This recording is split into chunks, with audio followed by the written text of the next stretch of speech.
Hello friends, मैं हूँ रिंकी और रिंकीज़ किचन में आप सबका स्वागत है। आज मैं आप लोगों को कद्दू फूल के पकौड़ी बनाना बताऊंगी। इसे बनाना बेहद ही आसान है, बहुत झटपट बनकर तैयार हो जाता है, खाने में बहुत ही टेस्टी लगता है ये फूल के पकौड़ी। तो आइए चलिए कद्दू फूल के पकौड़ी की रेसिपी को स्टार्ट करते हैं। तो मैंने यहाँ पे 4 कद्दू के फूल लिए हैं। फूल को मैंने बहुत अच्छी तरीके से धो लिया है।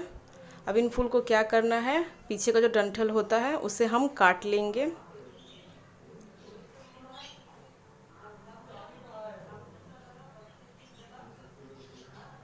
पीछे का ये डंठल काट लेंगे।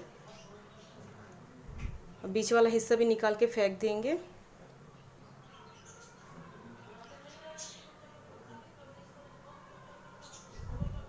तो सारे फूल को ही हम ऐसे ही साफ़ कर लेंगे, पीछे का डंठल काट लेंगे। तो सारा फूल को मैंने काट के तैयार कर लिया है, पीछे का डंठल काट लिया है। अब मैंने यहाँ पे लिया है एक प्लेट। अब प्लेट में मैं दूंगी 2 चम्मच जितना बेसन और इसमें मैं ऐड करूँगी थोड़ा सा नमक स्वाद के अनुसार।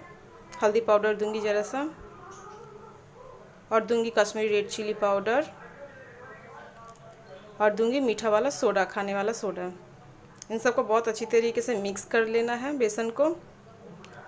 अब इसमें थोड़ा थोड़ा पानी देके एक घोल बना लेंगे बेसन का। घोल ना ही बहुत ज़्यादा पतला होगा ना ही बहुत ज़्यादा गाढ़ा होगा, बस मीडियम रखना है घोल को। तो घोल हमारा बनकर तैयार है। एक फूल लेंगे, घोल में ऐसे हम डिप करेंगे फूल को। इधर कढ़ाई में मैंने तेल गरम कर लिया है और सारे फूल को ऐसे ही हम ऐड करते जाएंगे जैसे हम पकौड़ी बनाते हैं। सारे फूल को ऐड कर देंगे। अब मीडियम फ्लेम में सारे पकौड़ियों को हम गोल्डन ब्राउन होने तक फ्राई कर लेंगे। तो पलट लेते हैं सारे पकौड़ियों को।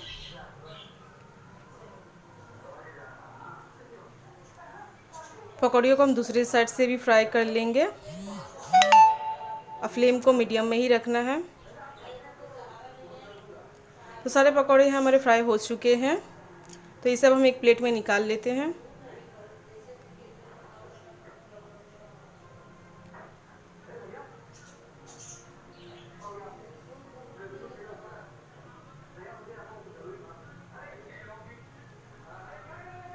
तो सारे पकौड़ियों को मैंने प्लेट में निकाल लिया है। सारे पकौड़े बनकर तैयार है। आप सब ज़रूर घर पे बनाइए, बहुत ही टेस्टी बनती है खाने में। देखिए कितना क्रिस्पी बना है, बहुत ही टेस्टी लग रहा है देखने में, खाने में भी बहुत ही टेस्टी बना है।